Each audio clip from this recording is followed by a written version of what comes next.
ನಮಸ್ಕಾರ ವೀಕ್ಷಕರೇ, ನಿಮಗೆ ಮತ್ತೊಮ್ಮೆ ಪುಷ್ಪಾ ಕಿಚನ್ಗೆ ಸ್ವಾಗತ. ಇವತ್ತು ನಾನು ಮಾಡ್ತಾ ಇರೋದು ಉಪ್ಪಿಟ್ಟಿಗೆ ಕ್ಯಾಬೇಜ್ ತುರಿ. ಉಪ್ಪಿಟ್ಟಿಗೆ ಹಾಕೋ ಪದಾರ್ಥ ಕ್ಯಾಬೇಜ್ ತುರಿ, ಹಸಿಮೆಣ್ಸಿನ್ಕಾಯಿ, ಹಸಿ ಶುಂಠಿ. ಹಸಿಮೆಣ್ಸಿನ್ಕಾಯಿ ಒಂದು 7-8 ಹಸಿಮೆಣ್ಸಿನ್ಕಾಯಿ ತೊಗೊಂಡೇನಿ. ಕ್ಯಾಬೇಜ್ ಒಂದಿಷ್ಟೇ ಚಿಕ್ಕದು ಕ್ಯಾಬೇಜ್ ಇರುತ್ತಲ್ಲ ಅದನ್ನು ತುರ್ಕೊಂಡೇನಿ. ಹಸಿ ಶುಂಠಿನೂ ತುರ್ಕೊಂಡೇನಿ. ಬೇಕಾದರೆ ನೀವು ಚಿಕ್ಕ ಚಿಕ್ಕ ಪೀಸಾಗಿ ಕಟ್ ಮಾಡ್ಕೋಬೋದು ಹಸಿ ಶುಂಠಿನ. ಇದು ಬನ್ಸಿ ರವೆ.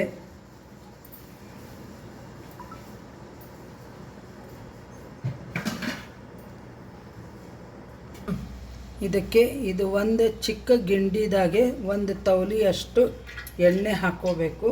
ನಾನು ದೊಡ್ಡ ಲೋಟದಿಂದ ಮಾಡ್ತಾ ಇರೋದ್ರಿಂದ ಇಷ್ಟು ಎಣ್ಣೆ ಬೇಕೇ ಬೇಕು.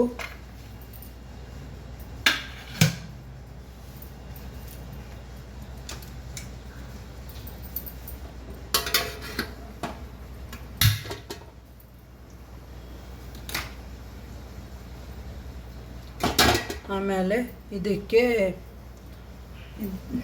ಇದಕ್ಕೆ ಒಗ್ಗರಣೆಗೆ ಇಲ್ಲಿ ಸಾಸಿವೆ, ಇಂಗು, ಕಡಲೆಬೇಳೆ, ಉದ್ದಿನಬೇಳೆ. ಒಬ್ಬರಿಗೆ ಮಾಡ್ಕೋಬೇಕಂದ್ರೆ ಈ ಲೋಟದಿಂದ ರವೆ ತೊಗೋಬೇಕು. ಈ ಲೋಟದಿಂದ ರವೆ ತೊಗೊಂಡ್ರೆ ನೀವು ಚಿಕ್ಕ ಸೌಟು ಒಂದು 3-4 ಸ್ಪೂನ್ ಎಣ್ಣೆ ಹಾಕ್ಕೋಬೇಕು.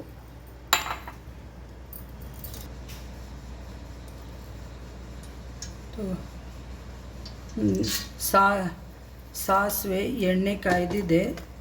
ಒಂದು 2 ಸ್ಪೂನಷ್ಟು ಸಾಸಿವೆ ಹಾಕ್ತಾಯಿದ್ದೀನಿ.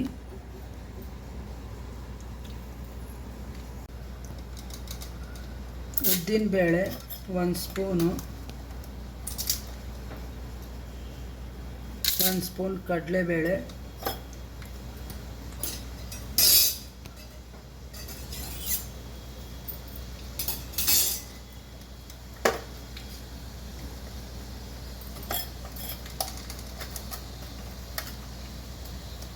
ಒಂದು ಅರ್ಧ ಸ್ಪೂನಷ್ಟು ಜೀರಿಗೆ.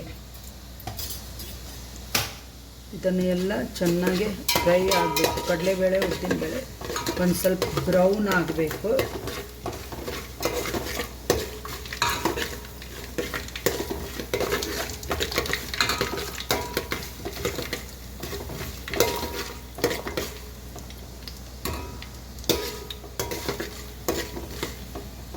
ಬನ್ಸಿ ರವೆಗೆ ಬೇರೆ ಕೆಲವೊಂದು ಕಡೆ ಕೇಸರಿ ರವೆ ಅಂತ ಕರೀತಾರೆ.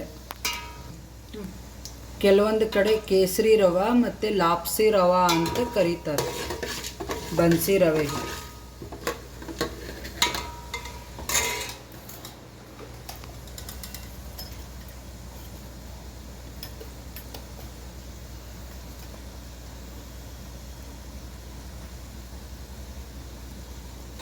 ಇಂಗು ಒಂದು ಸ್ವಲ್ಪ ಹಿಂಗೆ ಹಾಕೇನಿ.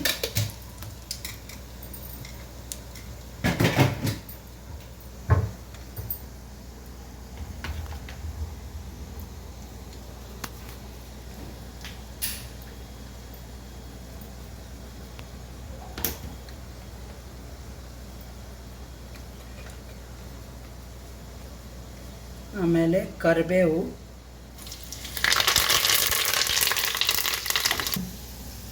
ಆಮೇಲೆ ಹಸಿಮೆಣಸಿನ್ಕಾಯಿ,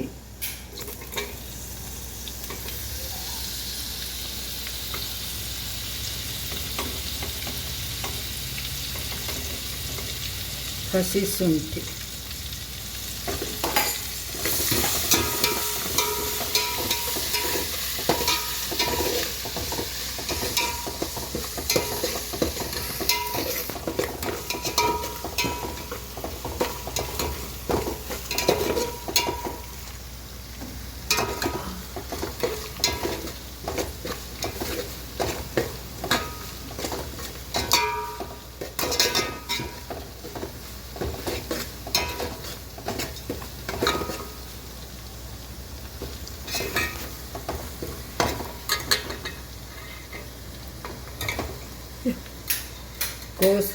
ಕೋಸು ಹಾಕ್ತಾಯಿದ್ದೀನಿ ಇವಾಗ.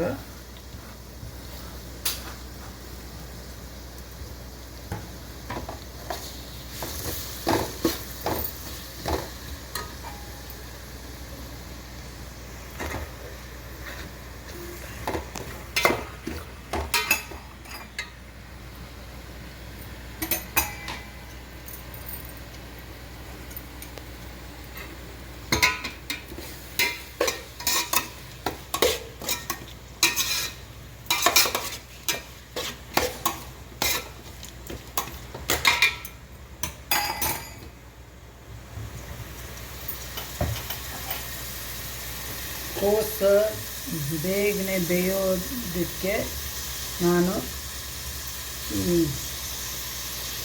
ಉಪ್ಪು ಹಾಕ್ತಾಯಿದ್ದೀನಿ ರುಚಿಗೆ ತಕ್ಕಷ್ಟು.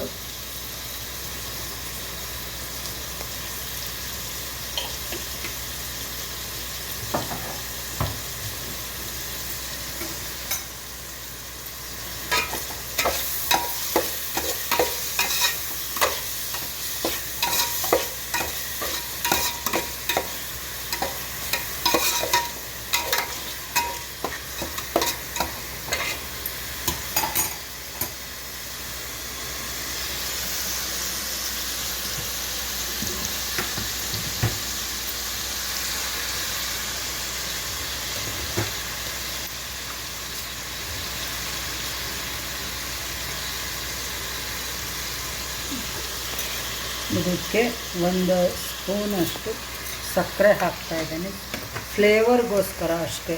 ನಿಮ್ಗೆ ಬೇಕಂದರೆ ಹಾಕ್ಕೋಬೋದು, ಇಲ್ಲಾಂದರೆ ಇಲ್ಲ. ನಾನು ಫ್ಲೇವರ್ಗೋಸ್ಕರ ಹಾಕ್ತಾಯಿದ್ದೀನಿ. ಹಾಕಿ ನೋಡಿ, ಚೆನ್ನಾಗಿರುತ್ತೆ.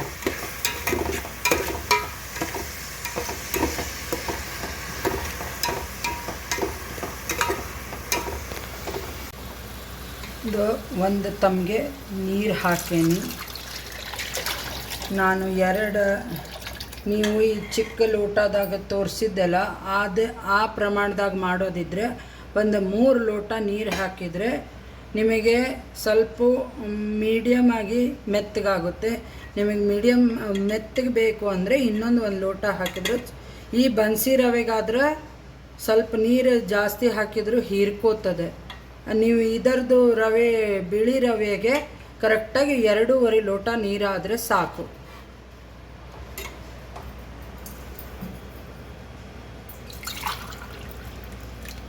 ನಾ 2 ಲೋಟಕ್ಕೆ ಒಂದು 6 ಲೋಟದಷ್ಟು ನೀರು ಹಾಕ್ತಾಯಿದ್ದೇನೆ. ಫಸ್ಟ್ ಈ ತಮ್ಗೆಗೆ 4 ಲೋಟ ನೀರು ಸಾಲುತ್ತೆ. 6 ಲೋಟ ಅಷ್ಟು ನೀರು ಹಾಕ್ತಾಯಿದ್ದೀನಿ. ಇದು ಒಂದು ಸ್ವಲ್ಪ ಕಾಯಿ ತುರಿ, ಆಮೇಲೆ ಕೊತ್ತಂಬರಿ ಸೊಪ್ಪು ಕುದಿಯೋಬೇಕಾದ್ರೆ ಹಾಕಿಬಿಡಿ. ಕೆಲವೊಬ್ಬರು ಅರಿಶಿನ ಹಾಕ್ತಾರೆ, ನಾ ಹಾಕಲ್ಲ ಅರಿಶಿನ. ನಿಮಗೆ ಬೇಕಂದ್ರೆ ಹಾಕೋಬೋದು ಕಲರಿನ್ಗೋಸ್ಕರ. ನೋಡಿ, ಈ ಥರ ಚೆನ್ನಾಗಿ ಕುದಿಬೇಕು. ಆವಾಗ ಇದೇನಿದೆಲ್ಲ ರವೆ ಸ್ವಲ್ಪ ಹಾಕೋತಾ ಕಲಿಸ್ಕೋತಾ ಹೋಗ್ಬೇಕು. ಅಲ್ಲಿಗೆ ಒಂದು ಕರೆಕ್ಟಾಗಿ ಇದು ಗಂಟು ಆಗ್ಲಾರ್ಗತ್ತೆ ಇದನ್ನಾಗುತ್ತೆ. ನಾನು ಫಸ್ಟಿಗೆ ರವೆ ಹುರ್ಕೊಂಡೇ ಇಟ್ಕೊಂಡು ಬಿಟ್ಟಿರ್ತೇನೆ, ಹಾಗಾಗಿ ರವೆ ಹುರಿಯೋದು ತೋರಿಸಿಲ್ಲ ನಾನು.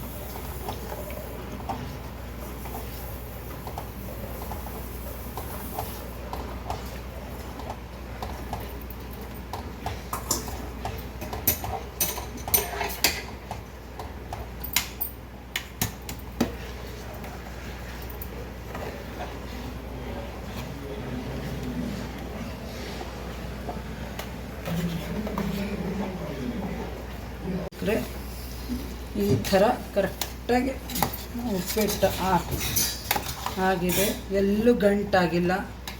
ಈ ಥರ ನೀವು ಹುರ್ಕೊಂಡ್ಬಿಟ್ಟು ಸ್ವಲ್ಪ ಹಾಕಿ ಇದು ಕೈ ಆಡಿಸ್ಕೋತ ಹೋದರೆ ಗಂಟಾಗಲ್ಲ. ಮಾಡಿ ನೋಡಿ, ಚೆನ್ನಾಗಿರುತ್ತೆ. ನಿಮಗೆ ಯಾವ ತರಕಾರಿ ಆಗಲಿ ಇದನ್ನಾಗಲಿ ಹಾಕಿಬಿಟ್ಟು ಮಾಡ್ಕೋಬೋದು. ಸಬ್ಸ್ಕ್ರೈಬ್ ಮಾಡಿ. Thank you.